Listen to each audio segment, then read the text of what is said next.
Hello, and welcome back to Baby Alias's stories. We now return to Sleep No More, an Eve Duncan novel by Iris Johansen. Chapter 11. It was the bitch. Drogan focused his binoculars on the two women who stood in the doorway of the house as Quinn approached them. The first woman was the one he'd followed with Joe Quinn. The other was Beth Avery. He recognized her not only from the photo that Pierce had given him, but also the glimpse he'd had of her in that hospital room. He would have known her anywhere. He had been thinking of her, lusting for too long after the moment he'd have her in his sights. She was smiling faintly at Quinn as she took a step back into the house. He lost sight of her. Again. But not for long, bitch. I'm not going to lose you again. You think that Quinn and those others can protect you? Now it's only a matter of time. When you least expect it, I'll be there. Did you see what I did to Nua? That's nothing to how I'll cut you. Pierce wants it to look like an accident, but that's not going to happen. I've waited too long for you. My dear Mamazella taught me how to make death take a long time. And I've missed those nights in the bayou with only the fire and the prey and the snake god. He wriggled down the hill to the trees and stood up as soon as he had cover. He'd wait until they got settled, then start reconnoitering the property to see if he could find a way into the house that wouldn't set off the alarms. If that wasn't possible, he'd just stake it out until they left the place. Then he'd pounce and his phone was vibrating. If it was Pierce, he wasn't about to answer. Not until the bitch had been put down in the way he wanted. It wasn't Pierce. He looked at the ID in shock. What the hell? He slowly pushed the access button. Well, what a surprise. I wasn't expecting you. You were longer than I thought you'd be, Eve said as she closed the front door after Joe entered. What's wrong? Joe shrugged. Maybe nothing. I just decided to be extra careful. I needed to reassure myself that... He stopped and glanced at Beth. It's okay, Eve said. You're not going to have to worry about her crumbling away or crawling under the bed to shiver in terror because of Drogan. She met Newell and me in the hall with a Luger. Really? He tilted his head. Interesting. Not really, Beth said. I knew enough to pull the trigger, but I wasn't sure I could hit anything. It's not difficult to hit a target if you're close enough, Joe said. Just keep on shooting and you'll have it covered. Beth smiled. I'll remember that, but I'm glad I didn't have to shoot at Eve and Billy. Her smile faded. What did you want to tell Eve that you were afraid would scare me? Nothing concrete. He looked at Eve. But Drogan's out there. I can feel it. But you didn't see him? Beth asked. That doesn't matter, Eve said absently. I'd trust Joe's instincts every time. So what do we do, Joe? I don't believe it's likely that Drogan will bring in the police or some help from the hospital. I don't either. I think he's a loner. But if he's a professional, then he'll have contacts and might decide to call in someone else that he knows he can dominate. He shrugged. Which means that we can't stay here too long. My bet is that he'll try to find a way to get to her. We'll have to find another safe house. Newell needs rest, Eve said. How much time do we have? Your guess is as good as mine, Joe said. I'll go out in an hour or so and see if I can track Drogan down. Don't do that, Beth said sharply. I saw what he did to Billy. That's not going to happen again. I'm not going to be blamed for anyone else's being hurt because of me. Just find a way for me to leave here. I'll do what I can, Joe said. In the meantime, I'll do what I think is right. He met her gaze. Eve wants you safe. That means you will be safe. Back off.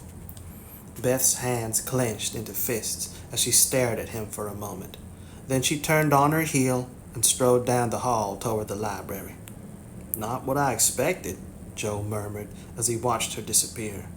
She won't be easy to manipulate. I don't want to manipulate her, damn it, Eve said through set teeth. For years she's been stuffed in that hospital bed like a lifeless doll, with Pierce and his buddies trying to keep her quiet and not bother him and the Averys. She's been manipulated too much already. Shh. He brushed his lips across her cheek. Wrong word. I didn't mean to stir you up. It seems she's arousing your sense of protectiveness. She may not need it. I noticed that she has a mind of her own. That they tried to take away from her. She shook her head. I can imagine how I would have felt in the same circumstances. And I wasn't like her. She was an athlete, and you could see from that photo how much she loved life. The anger was growing as she thought about it. Hell no, she's not going to be easy. She's only been out of that place for a few days, and she's already questioning, probing, trying to get back a little of what's been stolen from her. She suddenly smiled. Actually, I think she's going to get back more than a little. She asked if she could go to bed with you, Joe. What? She liked the look of you and thought that it would be better to have her first sex experience with someone she didn't really care about, in case she wasn't good at it. Okay, he said slowly. Did you tell her that one glance doesn't guarantee a safe or happy experience? No. I was flattered that she thought my choice of you guaranteed that for her. Oh, so you decided to give me to her for the experiment. She smiled. No way in hell. Let her find her own man. Good. He kissed her. And I'm sure she's not going to have any problem. She's exceptionally attractive. She nodded. Sleeping Beauty, only very much awake and alive now. She started toward the library. And we've got to keep her that way. You said you think Pierce's orders were to keep her quiet. I don't believe that was a slip of the tongue. No. Don't you think the same thing? It's all too patent. A mysterious accident, and she's whisked thousands of miles away to a hospital where the Averys establish a connection with a rising young doctor who soars even higher under their patronage.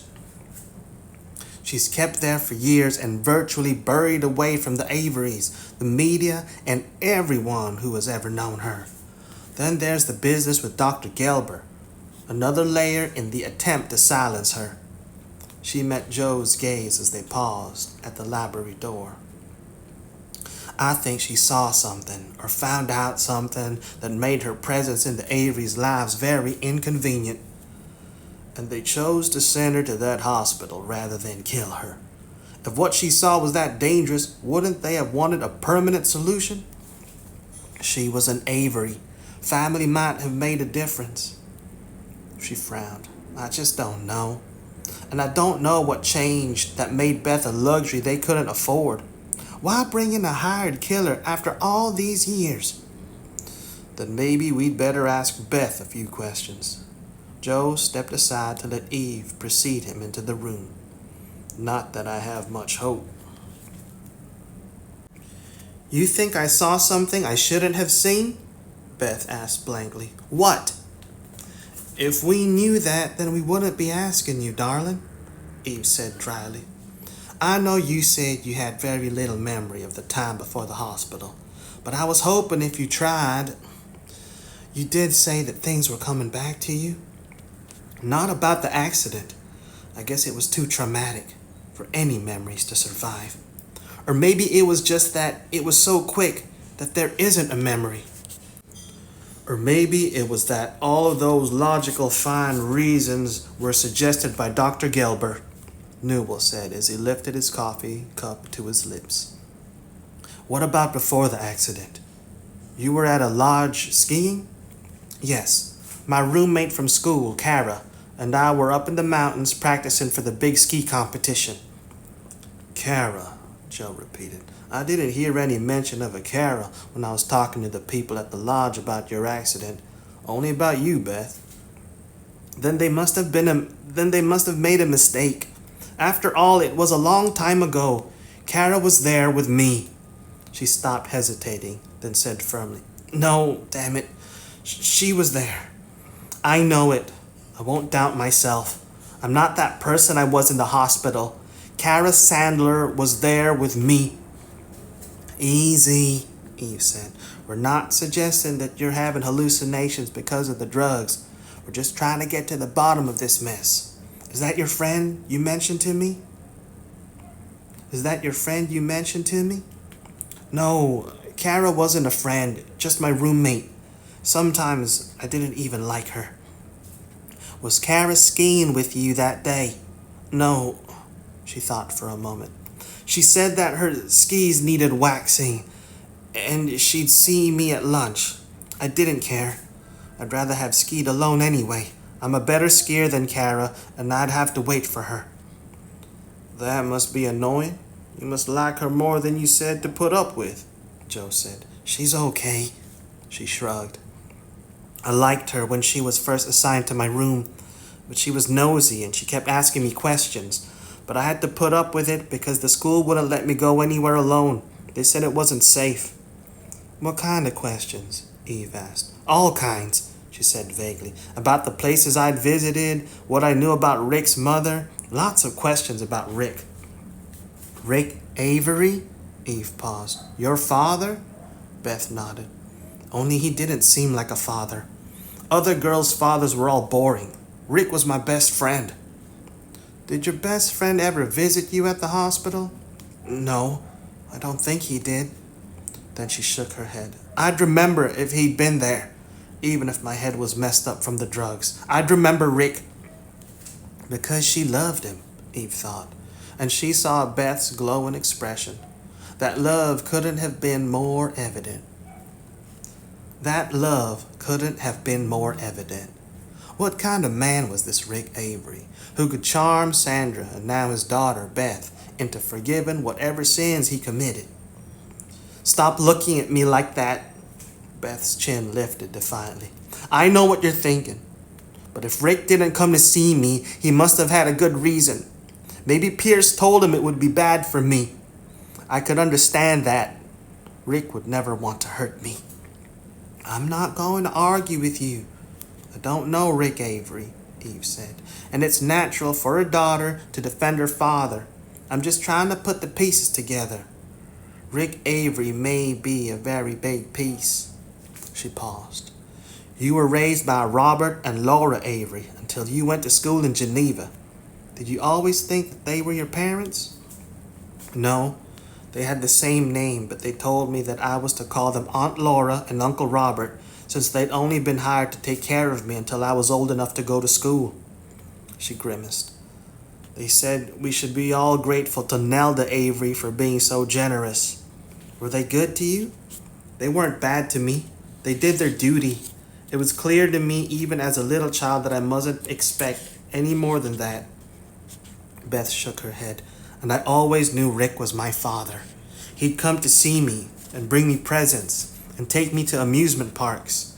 When I was old enough to understand, he told me that I was his little girl, but it had to be a special secret between us so that no one would say bad things about me.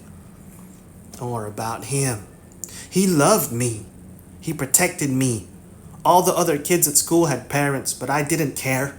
Every now and then Rick would come and it would be wonderful. Was Rick at the lodge that weekend? She frowned. No, I told you I went there with Kara. She lifted her cup to her lips, but that's all I remember. Except that she was always asking you questions. Not that day, she thought about it. It's strange that it seems like yesterday, but I guess it was to me. All the other days were like shadows. Kara didn't ask you questions that morning? Joe prompted. No, she seemed distracted. She wasn't like me. She liked to have a lot of people around all the time. Maybe she was bored. It's possible. Why are you asking me all these questions about Kara? Because she's the person who wasn't there, Joe said. Or no one remembers she was there. Intriguing. Are you going to call the lodge back? Eve asked. He nodded. And see if I can find Kara Sandler and get a statement. What do you know about her background, Beth? Not much. She was from Vancouver, Canada. Her mother was dead and her father was an important politician. She never talked about either one. You didn't like Kara, but you did spend time with other people from school? You didn't like Kara, but did you spend time with other people from school? Eve asked. Of course I did. She lifted her chin. I was smart, head of my class, and I was very good at sports. I won all kinds of awards in swimming and skiing. Everyone likes a winner. No, I mean someone you liked and who liked you because you just hit it off, not because you were a star. Perhaps. I don't remember. She moistened her lips. I guess you noticed that I'm a little... It wasn't that I didn't want to have friends. It was just safer to keep to myself. Safer. Safe because she had been jerked away from her foster parents when she was scarcely more than a toddler and been sent to one foreign school after another. It was no wonder that she had been afraid to form attachments. I can see that. Yes, I can see that. Eve smiled faintly. I have a tendency in that direction too. Do you? Beth's expression was suddenly eager. I wouldn't think that you seem to be so... Her expression changed, became closed. But what do I know? I don't know you at all, do I? Eve's brows rose. And you don't appear to be too upset about that. I didn't say that I didn't want to know you, Beth said quickly. Or maybe I did, but She turned to Newell. Do you want another cup of coffee, Billy? He shook his head. I still have a bit. His brows rose. And I don't appreciate your using me as a distraction when you get yourself into verbal jams. I wasn't doing that, she sighed. Or maybe I was. I'm sorry, Billy. You're forgiven. I just wanted you to recognize that you have to face things head on and not try to hide behind me, he added softly. I know it's hard, but you've gone through tougher experiences. Remember when you were getting off the drugs and had to keep anyone from knowing that your body was being torn apart? I was very proud of you, Beth. She glanced away from him. And you should have been. I felt as if I were dying. She hesitated, then turned to Eve and met her gaze. He's right. I was trying to hide from telling the truth. I can't do that again. Life is too short, and too much of it has already been taken away from me. I won't waste one word, one sentence, trying to protect or lie to myself or anyone else. Heaven help us, Eve said. That could get all of us into bad trouble. I remember a Jim Carrey comedy that stressed the dangers of complete truth. Too bad. I'm not good at doing things halfway. You saw that when I started stuttering and running to Billy. She drew a deep breath. Because I didn't want to admit that I might want to know what kind of person you are and if there's really any bond between sisters, she added in a rush. I've told you I'm very curious. I know those kinds of stories about family closeness are probably bogus. After all, people are just people. But I've never had a family, so I just like to make sure that's true. Eve was touched. Those words had been poignantly vulnerable, and it must have been difficult for Beth to open herself by speaking them. Yes, people are just people. Sometimes outsiders become closer than blood relatives. I have an adopted daughter, Jane, who is my true daughter and best friend in everything but blood. She held up her cup in a half-toast. But I'm curious too. It wouldn't hurt to explore our relationship a little. Beth gave a sigh of relief. Then that's settled. She turned to Joe. So what's next? When can you get me out of here? Not tonight. I'm going to do a little scouting. Then I'm going to go over some more of the records Pierce was keeping on you. I'll wait until tomorrow morning to call the lodge again. Tomorrow afternoon then. She jumped to her feet. Billy, you need to get some sleep. There's a maid's room at the end of the hall near the kitchen that has a bed and attached bathroom. She was pulling him to his feet and throwing his arm around her shoulders. That way you won't have to climb the stairs. Eve, you and Joe can have the bedroom at the top of the stairs. I changed the sheets and got it ready to sleep in when I first got here, but then I found out I couldn't bear to curl up in a bed, so I came down and slept on the couch. She was half leading, half carrying Newell toward the door. I guess it's because I practically lived in a bed at Sea Haven. I wonder if I'll ever be able to sleep in a bed again. Beth, you don't need to help me, Newell said. For God's sake, I can walk. You didn't need to help me either, Beth said. You could have turned your back and left me in that place.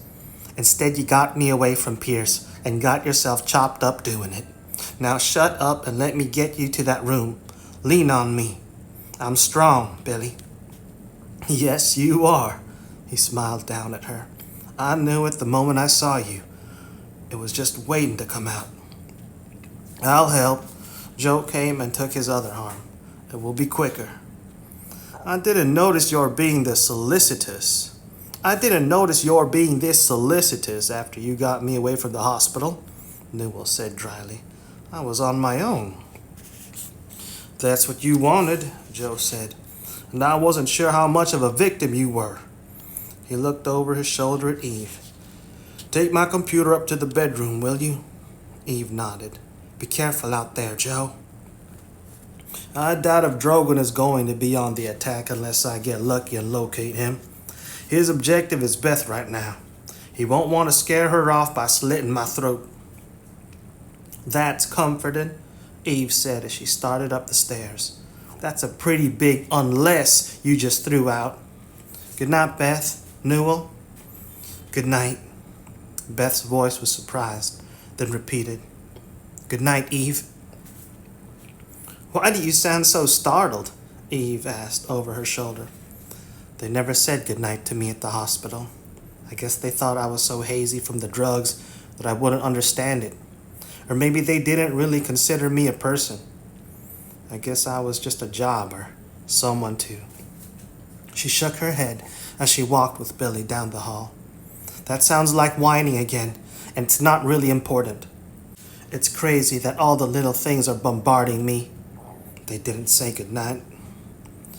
Those little things were bombarding Eve too, she thought as she watched Beth walk away from her.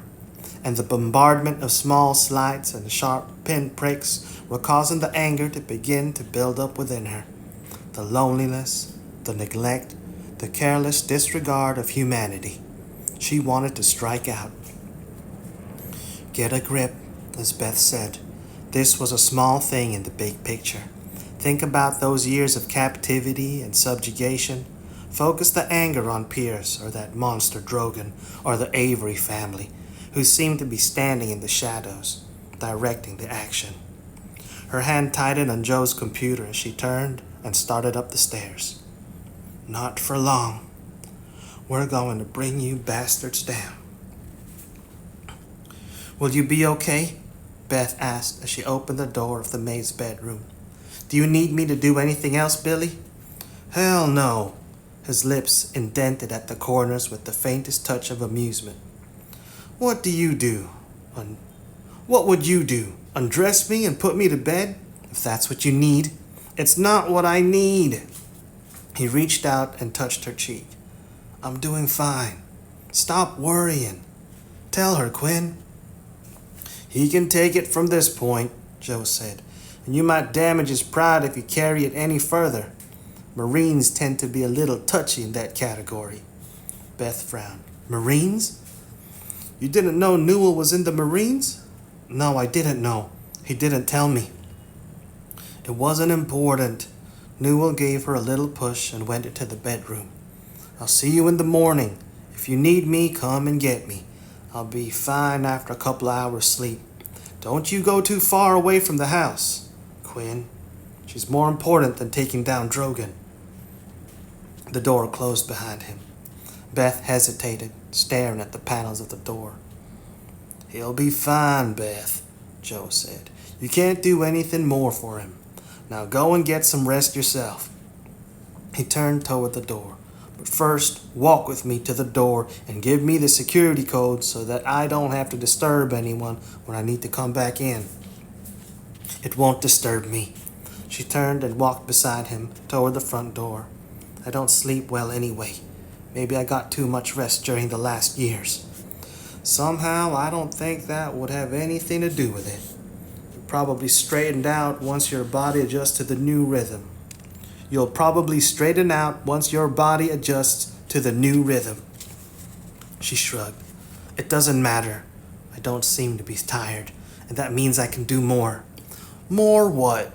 Learning, absorbing. She paused. Living. They had reached the door, and she swiftly punched in the security code.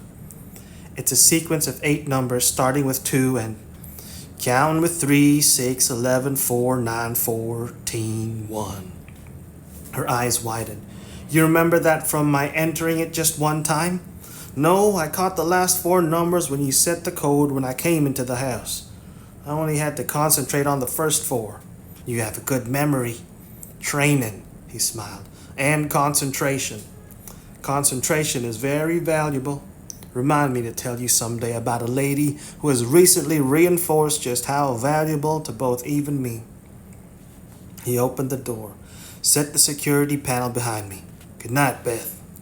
I'll be awake when you come back. She moistened her lips. I have a favor to ask of you. Oh? His expression was suddenly wary. Is that right? She suddenly realized what he was thinking. Eve told you? I didn't think she'd do that.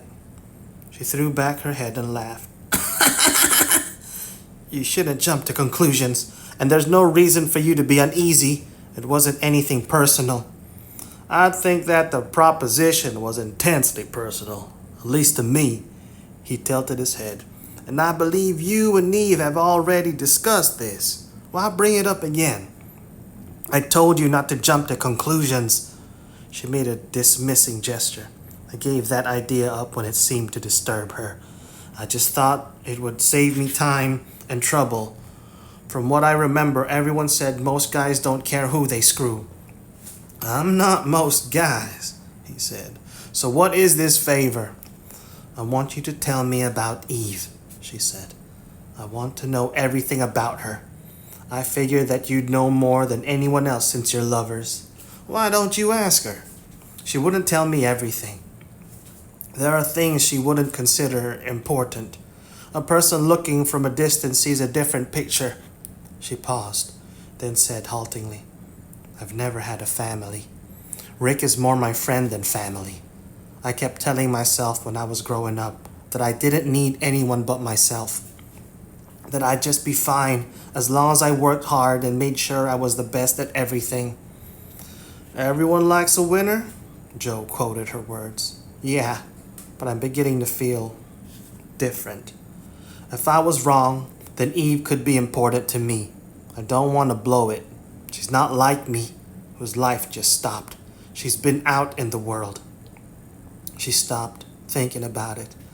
And I think she's been hurt and has scars. I don't want to open wounds. She'd hate me. No, she wouldn't, Joe smiled. But I'm surprised you've been able to sense that about her. Very perceptive, Beth. Not really. I keep stumbling and making mistakes. But I believe I'm not wrong about Eve. Maybe there's something about that family bond thing. She looked him directly in the eye. So will you help me, Joe? He studied her for a long moment. As long as you don't demand any intimate details. I'm not comfortable about your idea of what's personal. She gave a sigh of relief. Okay, that would probably make me embarrassed anyway. It always did when my schoolmates described having sex with guys. I always wondered if some of the things they did weren't made up. They would have had to be acrobats. At that age, acrobatics are entirely possible. It gets more refined and satisfactory with time. Is that all? May I go now? She shook her head. Billy, I didn't know he was a Marine. I don't really know anything about him. It was always all about me. You were the prime objective. I'm certain Newell wasn't offended. But I should have asked. He made me talk about my life before I came to the hospital, and I never asked him any questions. How selfish could I be? He got me off those drugs. He saved my life, Joe. There's a good chance that's true. But if you want to know all about Newell, you may have to ask him yourself.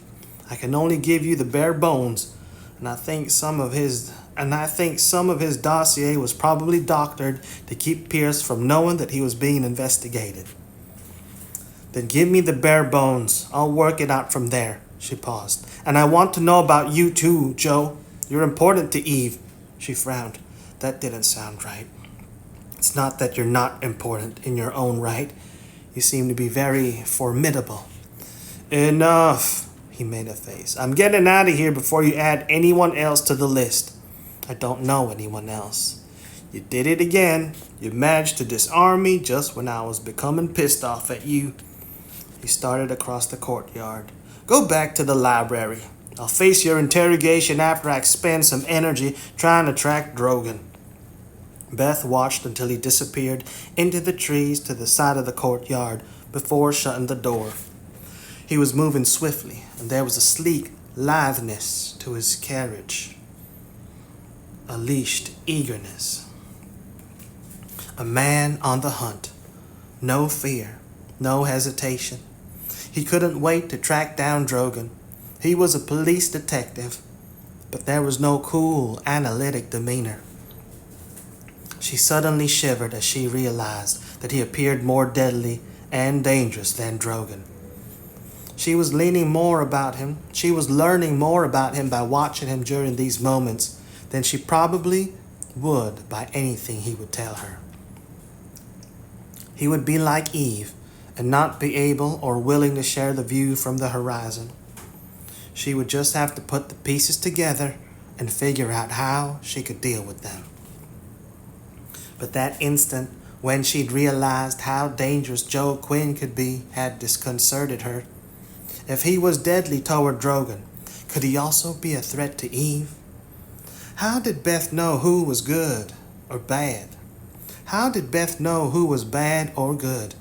She had almost no practical experience, and there were so many dangers in this world. She closed the door of the library and tucked herself in the leather chair in which Billy had been sitting. Her hand instinctively went to clasp the gold key at her throat. It always made her feel safe when she was most scared and confused. Rick had given the necklace to her on her 16th birthday and told her that she should wear it forever to remind her that he loved her. She had been surprised that she'd still had it around her neck after the years on the sedatives. During the last few months, when she'd been totally drug-free, she'd noticed the nurses carefully put it back on her after they bathed her. Rick must have told them to do it, which only proved that he still cared for her and had nothing to do with Pierce or that horrible Stella woman who had sometimes taken care of her. But Eve and Joe had both been suspicious of Rick. Forget it. Beth knew the truth about him. She would just have to explain and convince them of their mistake. Rick was the one good thing in that old life she could not do without. She had many changes she wanted to make in the way she lived her life. She wanted to reach out instead of closing herself away from people. She wanted to reach out to Eve, one step at a time. For the moment, she would sit there and wait for Joe Quinn to tell her how she could begin those steps. Drogan had been in the trees. Joe's hunch about Drogan's being in the long driveway of the house next door to the two-door had paid off. Joe knelt and shined his flashlight on the print in the earth. One knee indentation, 1 foot bracing. Drogan had been kneeling there. He would have had a good view of the courtyard from that spot. Was he still around? No car was parked in the trees. If there had been one there, he'd moved it. Where? Find out. 15 minutes later, Joe found the car in the driveway of the third estate around the curve of the road.